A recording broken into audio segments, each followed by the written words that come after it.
दोस्तों, अक्सर हमें कहा जाता है कि अंग्रेजों ने बरसगीर में रेलवे लाइनें बिछाकर हम पर बहुत बड़ा एहसान किया, लेकिन क्या यह वाकई तोहफा था या इसके पीछे भी अंग्रेजों का अपना ही बहुत बड़ा फायदा?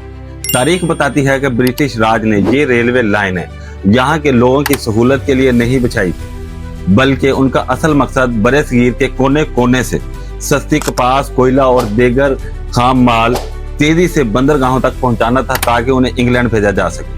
दूसरा बड़ा मकसद फौजी कंट्रोल था। अगर बरसगीर में कहीं भी अंग्रेजों के खिलाफ कोई बगावत होती तो बरतानवी फौजी चंद ही घंटों में रेलवे के जरिए वहां पहुंचकर इसे कुचल देते। और सबसे मजे की बात, इस पूरे नेटवर्क का पैसा वहां के मुकामी लोगों पर टैक्स लगाकर हासिल किया गया था। यानी पैसा भी हमारा, जमीन भी हमारी, और फायदा सिर्फ बरतानवी सल्तनत का। रेलवे कोई तोहफा नहीं, बल्कि इनकी अपनी जरूरत थी।